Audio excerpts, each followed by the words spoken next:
इस वीडियो में मैं ले रहा हूँ consumption goods and capital goods. पिछले वीडियो में मैंने आपको बताया था कि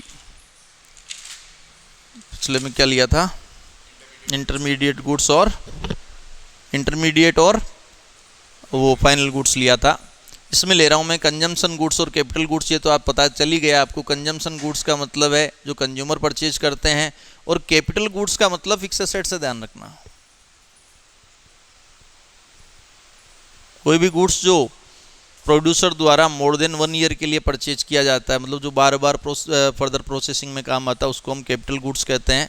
तो अच्छा रहेगा कि इसको हम यहाँ पर फिक्स एसेट्स का नाम दे दें। अब फिक्स एसेट्स जो कॉमर्स के बच्चे हैं वो तो तुरंत समझ जाएंगे। आर्ट्स और साइंस वालों के लिए मैं इतना बोल दूं कि एसेट्स ऐसी एसेट्स जो काफ़ी सालों तक प्रोडक्शन के लिए काम में लेगा, जैसे प्लांट एंड मशीन। ठीक है, तो इसमें डिफरेंट क्या वो देखें। सबसे पहला, consumption goods lead to direct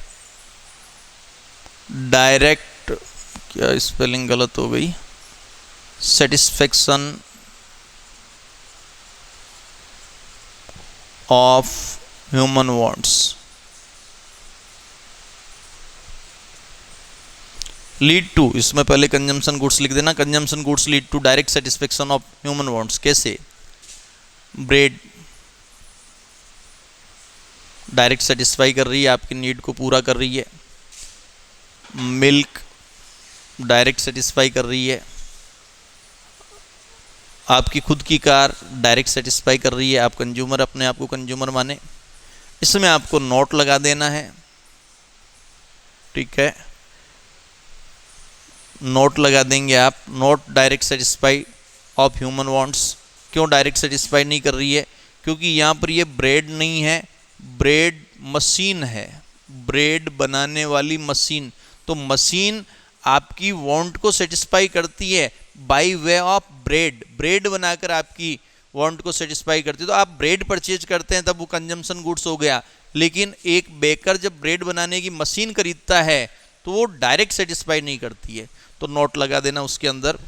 car, अगर मैं यहाँ कहूँ कार, तो कार एक प्रोड्यूसर के लिए फिक्स एसेट्स तो है, लेकिन केब में जो चलने वाली कार है वो उसकी नीड को डायरेक्ट सेटिस्फाई नहीं करती है। वो जब कंज्यूमर उसको बुक करता है तो कंज्यूमर की नीड को डायरेक्ट सेटिस्फाई करती है। तो वहाँ आप नोट लगा देंगे। अब इसके बायर कौन हुए? तो कौन कंज्यूम करेगा? By households. इसको हाउस होल्ड जो है वो कंज्यूम करेंगे। और इधर कौन कंज्यूम करेगा? तो ये कौन परचेज करेगा इसको? By producer. कैपिटल गुड्स तो एसेट्स तो प्रोड्यूसर ही परचेज करेगा। ठीक है, तो आप बढ़ाना चाहें तो यूं भी लिख दें कि not consume by house hold, consume by producer. ठीक है, अब इस पे जो एक्सपेंसेज होता है, कंजम्पशन गुड्स पे जो एक्सपेंसेज होता है वो कंजम्पशन एक्सपेंडिचर कहलाता है। और कैपिटल गुड्स पे जो एक्सपेंसेज होता है, कैपिटल गुड्स पे जो एक्सपेंस होता है उसको हम क्या बोलते हैं? इन्वेस्टमेंट बोलते हैं। क्यों बोलते हैं इन्वेस्टमेंट? तो आपको पता है, इससे आगे और मनी अर्न करने के लिए कैपिटल गुड्स परचेज करते हैं।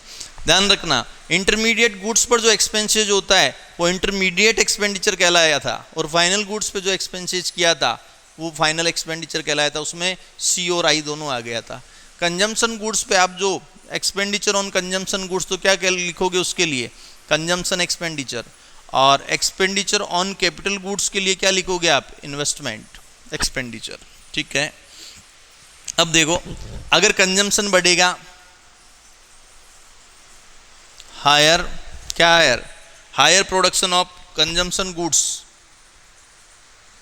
Higher production of consumption goods. ध्यान देना, किसी भी कंट्री में अगर कंजम्पशन गुड्स का हायर प्रोडक्शन होता है, lead to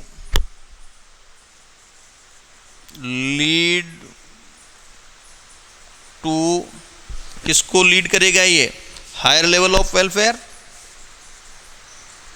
hire level of welfare. अगर किसी भी कंट्री में कंजम्पशन गुड्स का अच्छा अगर वो प्रोडक्शन है तो हायर लेवल ऑफ वेलफेयर किसका? ऑफ द पीपल, ठीक है। It raise their quality of life, it raises their quality of life. तो आप समझें, higher production of consumption goods, consumption goods का हायर प्रोडक्शन, इसको आप यूँ लिख लें हायर, तो ये एक सिंबल बना लें। हायर अगर आप प्रोडक्शन करेंगे तो क्या होगा? Higher level of welfare of the people, it raises their quality of life, लोगों की जीवन स्तर में सुधार होगा, उनको वस्तुएं यूज करने के लिए मिलेगी। और देखना, जहाँ सेल होगी वहीं प्रोडक्शन होगा, प्रोडक्शन होगा तो अपने आप ही क्वालिटी लाइफ अच्छी होगी, ठीक है। अगर आप हायर प्रोडक्शन करते हैं किसका? कैपिटल गुड्स का। हायर प्रोडक्शन अगर आप कैपिटल गुड्स का करेंगे तो पता है क्या होगा? उससे आपके कैपेसिटी इंक्रीज होगी, किसकी? हायर प्रोडक्शन की। अगर मशीनें ज़्यादा लगेगी तो पता है क्या होगा? कंजम्पशन गुड्स ज़्यादा बनेगा। तो higher production of capital goods, higher production of capital goods क्या करेगा इसमें? Higher production capacity, higher production capacity होगी,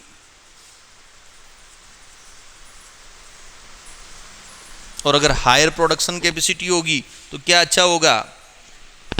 आपके जीडीपी ग्रोथ करेगी, इकोनॉमी में बूम आएगा, उससे क्या बढ़ेगी? जीडीपी इंक्रीज होगी, ठीक है। जीडीपी इंक्रीज होगी, ये ध्यान रखना।